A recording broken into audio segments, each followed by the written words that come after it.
What's up, everyone? Loremaster Redlaf here. Loremaster, if you can call me that, but I do call myself that, self-proclaimed probably. But I'm a lover of New World lore, really big fan of it. I've had many videos on the subject. I've read all the journals. I've explored it as best as I can in the world. I think New World has an amazing lore. I think it has an amazing story. I think people underestimate it, and I hope that AGS does a better job of showing the story and telling it beyond the journal pages and text and everything else. So yesterday when I was watching this New World team update, I saw that there's a section on Quest and Lore, so I had to stop there. I wanted to be able to watch it live, give a nice little reaction, give my thoughts as I watch it, and share it with you guys. So without further ado, we're going to check out this little portion. All right, and for this next segment, we're going to be really diving into quests and lore within New World. So we got Mike back, Rob, and Charles in the seats. So this one might be for you, Rob. There have been some changes to the main story quests since launch. Are we planning to continue that trend? Absolutely, yeah. So we're working on our quest tools all the time, and we're improving like what we can do in quests, Turn out a the way little we bit. implement quests, like to make them more fun. The quest or changes were impactful. interesting. I was sad that I never got to So do it because I we've was been 60, prototyping all of our new but tech I've heard in good things the main about it. story, and we're adding these even to quests that are already live. So destructible, objects that you can destroy as part of a quest, new sort of traversal puzzles in some of the main story quests, and wave event encounters, which is something we didn't have before. So all those are. I'm really sad I haven't had a chance to try the wave event encounters. That sounded really sick. Finishing up this chapter, this first chapter of the main story soon. So that's pretty exciting. Definitely a lot. Probably work going into involving that. Isabella in that portion of the story with we're gonna Shattered continue, Mountain, like, and then expanding out of that. constantly updating these quests when we find ways to do it, or we see that like, hey, players aren't as engaged with these quests as we'd like them to be. I mean, It that's a sounds big like, complaint. you know, That was the big complaint that people had for the longest time with New World, was just that the quests were very repetitive. So it's a shame they've added more quest variety post launch this far in, because a lot of people at this point are either 60 or kind of stopped playing. It feels like, but I don't know how much New World has gained new players, so I'm not sure how much that is actually affecting people. It's good to have nonetheless, so when they do have updates or more content, people kind of come in to check out the game. There is more variety to keep them involved, because New World is a grind game to get into. But it is a shame that these new quests and everything came after the fact. But hopefully they keep up that momentum when they expand the story. early on, people were complaining that quests can be too repetitive, and some parts of the world I shouldn't have paused. That's on me. have enough quests in them. Sounds like these are some of the answers to that line of thought. Well, yeah, because we're continuing to add new quests. So we're in addition to the main story, we're adding new quests to some of the territories. We're putting NPCs like out in the So I'm wild. pretty sure they added new more story side quests lines, with the and new winter dynamics, event frankly, beyond that just we the didn't actual have winter in the event side before. quests. We're also working on some new quest lines that are associated with trade skills and weapon skills. Like super excited to. And they also had like the those, Varangian stuff, which was really bring a cool. different flavor I think to the lore's series. pretty sick. I was really like They'll interested in run that. throughout, So from early that's on also a thing in they're the trying to do. So experience. they are adding stuff, I guess. And then kind of touch on what Rob was talking about with some of the updates to the quests. Charles and I have been working really closely with our zone teams to ensure like we're updating the art in POI. So like you'll start to see more of the themes of like corruption and like a withered lost and bile and just different elements start to tell more of the environmental story that's helping accentuate and uplift. New a lot World of is the a stories that we're captivating trying to tell game on the lore with side. the So with environment. specific interactions So and sometimes further we pushing that wholesale beyond move anything that POIs other and games build have things is in order to always tell other highly parts of the encourageable. story. Yeah, a lot of that is like the presentation of some of those events too, making sure that like this narrative was there, but we weren't really highlighting it, and so now like making sure it's getting the love it needs to like express that narrative in a good way. Yeah. Nice. So some players have expressed frustration with the quest flow and the travel times to get between quests. Or I mean, how that's are we, just MMOs, addressing I stuff feel like like. that, Mike? So we're taking like a multi-pronged approach to addressing a lot of those things. So first thing you notice, and I believe this was in the November release, is you run faster on roads. So that's another little boost that you get to players. So far, more quest mechanics at the moment than the actual lore. I'm hoping though with the quest and lore section they actually get into the lore part, but I mean, I was also saying that I wanted them to expand further on how they tell the story, so additional quests and narratives like that is obviously helpful. Additionally, we're cutting out the modifier for distance traveled, reducing the cost for distance specifically for fast traveling from settlement to shrine or vice versa. So that cost will get reduced. So you'll be saving a lot more Azoth.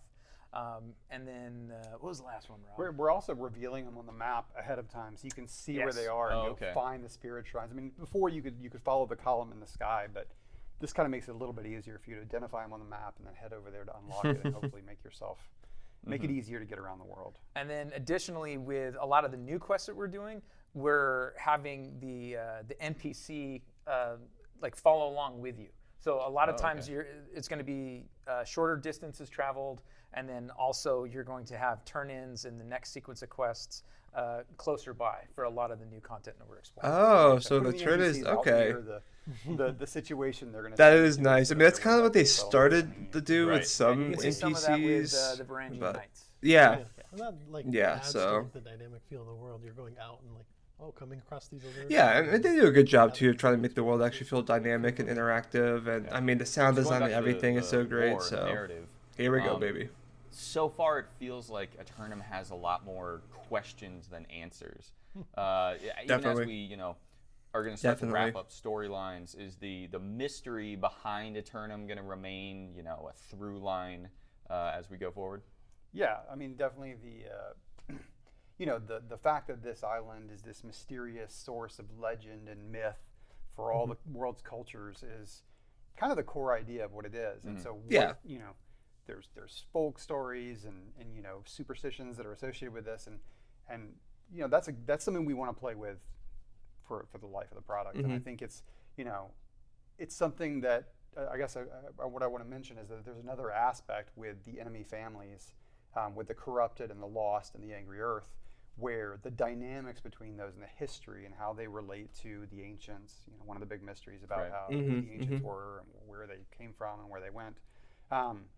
There's a lot of story there that we want to reveal over time, but we've charted it out, and it's something that we're super excited to explore. I'm gonna pause there because I want to actually talk on that and not talk over them. So a huge aspect of why I personally enjoy the New World lore is like, while I like to know what's going on, there's also this aura of mystery around the lore, where every time we think we figure things out, we don't quite figure them out. Like King Arthur and his wizard, like what is the connection between them and the corrupted, and how is he a leader but then showed up, and how did his boat arrive so safely, and this and that compared to that. But then also like the Varangian raiders can sail along the coast, but they're not leaving the storm. And then why is the storm working? We know it's tied to the angry earth and the mother well. But like, did they come up with that? Was that something that ties back to the ancients? And then the whole ancients, just everything with that you explore through William Heron and the other philosophers and investigators and scholars that you kind of read about, with everything, the Night of the Many. Was it the Night of the Many Red Torches? I believe it's called. I think they changed it actually, or it's altered. But like, there's so much with like that kind of mystery. Like you see things happening, and it's cool, and you get tidbits and tastes. Like you can kind of understand what's happening. So it's kind of cool that way. I like that element. Don't get me wrong, I want questions answered over time, but they need to keep that aura, because that's what makes it feel like I am this. This newcomer exploring and treading through uncharted territory. If you solve the whole puzzle, it definitely will take a bit of that shine away. So it does sound like we're going to kind of wrap up Isabella's tale, maybe Thorpe's tale. Are there going to be new major characters coming in? I mean, yeah, to the there's mix? the big bad demon Definitely. who's attached to Isabella, right? And we haven't seen the last of them. Yeah, they're Okay. iconic characters. So Right. we'll Right. Even Right. when we wrap up this chapter of the main story, rest assured those guys are going to be back. As they But should. we'll be They're introducing new badass. characters too. We've definitely, I think, been brainstorming a lot on like different kinds of characters and historical people and other sort of mythological figures that we could bring into the story going forward. So. Yeah, Isabella, I think, is too fundamental to the New World brand. Not even the lore, but the brand at this point. I mean, she's like the iconic figurehead for like a lot of the promotions and everything. They could definitely ton her importance out as they bring new characters in, but like that's kind of like a staple enemy. That's kind of a hard thing. And I imagine personally that dealing with Isabella as the Tempest is different than dealing with Isabella as the person. And I think there could be an interesting dynamic and story there of breaking her from these binds or anything like that with the corrupted. Because I mean, her backstory is tragic, though granted they changed it a few times. It is still tragic nonetheless, from what we do know. So it'd be awful to have it be like lost just because they're like, oh, we need a new big bad, and that character's forgettable. And the same with Thorpe. Like there's a relationship between your character and Thorpe. I mean, Thorpe's probably the most important villain for the character in terms of you arrived with him, you traveled with him, you guys know each other. I really wish they would show and tell more of how much you guys know each other. I guess that's part of the whole role-playing aspect, is you can kind of decide why you're on that ship coming here. But nonetheless, you guys like have a connection with each other before Aeternum. That's the only character given to us that we have that connection with.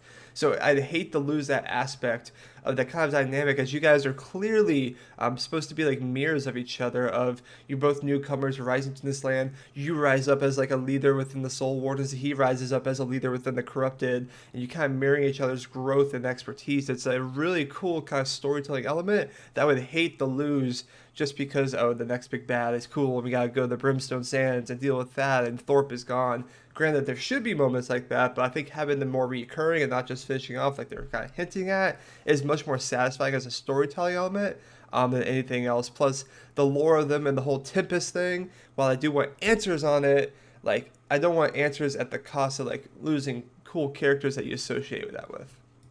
I'm excited about that stuff. Yeah, I was gonna say for me, like the aesthetically and narratively, like digging into this history, looking at myths and legends from all these other cultures, there's so much like interesting story to tell, and it ties into our setting really nicely. Sort of brings a lot of like different culture and visual variety, and like the kinds of stories we can tell are very different as we go area to area and as we add new zones. I think And they started to do this. Yeah, they started to do that already with the Varangians. That was like their first step in that. Like, hey, there's another culture beyond like the Aeternum culture that we kind of have that's prominent in most of the settlements of this kind of, you know, pirate age European culture and the Empress and Chinese culture. And so now they're bringing kind of this, you know, this more Rus Viking, this more Nordic, Eastern European culture that kind of comes down. And they have their own shifts and dynamic with everything, with I think it's Savingrad, with all of that. So I think that's really, really cool how they're kind of still continuing to add different elements with these cultures in their storyline, how they're coming down here seeking answers, and how they're actually tied to King Arthur and everything, which is tied to Monarch's Bluffs. So that's kind of connecting them to like a main territory that we know. I really like that aspect, is they continue to do that with other cultures and people and stories, and really just kind of show a full embodied Aeternum that really feels like, hey, this is a mystical place that everyone tried to get to. I think that'd be really cool. I like this aspect where we're in this place where nothing really dies, and on a long enough timeline, who's really good, who's really evil, and do those roles, you know, change over millennia. Yeah. It's very interesting to see that dynamic and how it plays out in different situations. Yeah. So you were touching on, you know, bringing in new cultures and kind of the art style of that. And I know your impetus has a lot of how the biomes look and how players travel within those things. Do those things intersect, like the art and the how players move through the space? They're connected extremely close?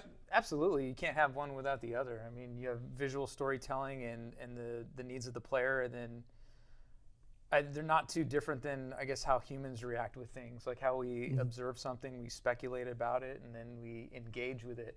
And so you want things to feel like they're rooted and they're familiar, yet they're different in a way that's intriguing and engaging. And, Right. and we look for those opportunities to, you know, create some of those juxtapositions, Right. and make you think and put you at wonder. I mean, some of the vistas that Charles and his team have created are, you know, gorgeous. Yeah, Right? So true, you want to keep true. building upon like Yeah. you know, the structure that they've already laid down. Yeah, the environment and the Yeah, visuals is every just as time important we're as the thinking actual about it, story it's here. just Otherwise, very, people won't be yeah. engaged, and I won't have anyone to talk to about with lore, so I need them to keep that up. What's the core dynamics here? How can the environment like change the way you approach a space? So players have to like sort of alter their mindset, like, oh, I'm in this zone, so I need to deal with and think about these things that I didn't have to think about in that other zone because this environment's different. There's something different here that I kind of have to contend with.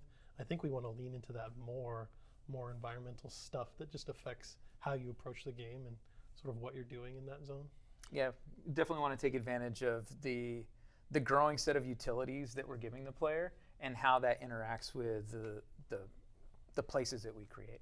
Yeah, and I mean, I would add that, you know, some of the new spaces we're working on are pretty dramatically different from what you've seen in the game so far. Right. Like, not just in terms of like the way they look, but in the dynamics that you're talking about and like the stories that we're telling in them.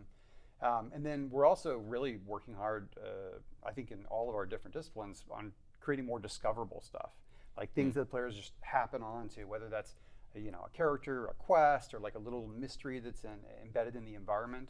Like a lot more of that stuff is getting added, I think, as we go forward. And it's like I'm super excited to see more players finding that stuff. Like they found the you know, the ship, the ghost ship that appeared off the coast. Yeah. And we're looking forward to That doing was at Monarchs or First Light. That's awesome. Sounds Yeah. like there's a ton of exciting stuff to look forward to. And there's a good for lore players, story both to from a that narrative attached to First perspective, Light. from a And world I, zone as they perspective, you know, should you- pause, there's a cool like story with that ghost ship that's tied to First Light and this and that they can kind of do. So when you read these journal pages, you can then see it in the world interacting. I think that's the missing element right now for a lot of New World lore is you read about it, but you don't fully see it a lot.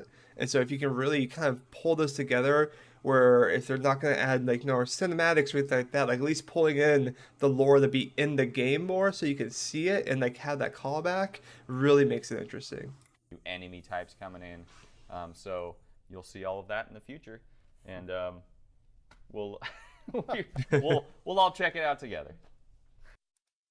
All right, well that's it. Final thoughts is the section title. I'll give you my final thoughts. I like what their thought process is. They didn't reveal too much. They revealed a little bit with the idea that they are going to expand outside of Isabella after this. There's a lot of speculation. Like, oh no, she's the final boss. Blah blah blah. No, it's like she's more like the final boss of this story arc, which makes sense. There's a now we're only on like what, a third of the island at this point at most, so there's a lot to explore past that. And she's definitely not going to have all the answers with her story being tied to the whispers of the devil to her ear that you hear on the ship and all that. Like she's not the top dog. She's a top dog, but she's not the top dog. And there's more to explore behind that. So I think that's really interesting. There's more stuff with the ancients and everything. So I'm glad that they recognize that. They're talking about trying to find ways to implement the story, make it more dynamic beyond the quest mechanics, which I'm happy to hear that they're doing more about, but more in the storytelling ways of more cultures being ingraining more of these folklore and stories into it, and really breathing more life into Eternum. It's one thing they've done so well is actually make the world feel pretty alive in terms of the interactions and diversity and everything. So I think as long as they continue that and work and expand beyond that, that's really exciting. I was hoping for a little bit more answers in this video, but I mean, hey, they did what they wanted to do, and there was more focus on what they are bringing and not exactly what it is, but what they are doing, which is totally cool. And overall, really great little video. And as a note, this December New World Team Update video was fantastic. Amazon Games, please keep doing these, even if you can't do these hour-and-a-half long productions. This is something that we've been dying for, more insights to your guys' thought process and how you view it. As someone like me who's really invested into the lore, it is really reassuring to hear kind of the investment that you guys are also giving into it and your care for it and your thought process behind it. And I really personally enjoyed that. So thank you, Amazon Games, for this video. It's really awesome. Please continue to do these. And for those who are watching my video, thank you for watching.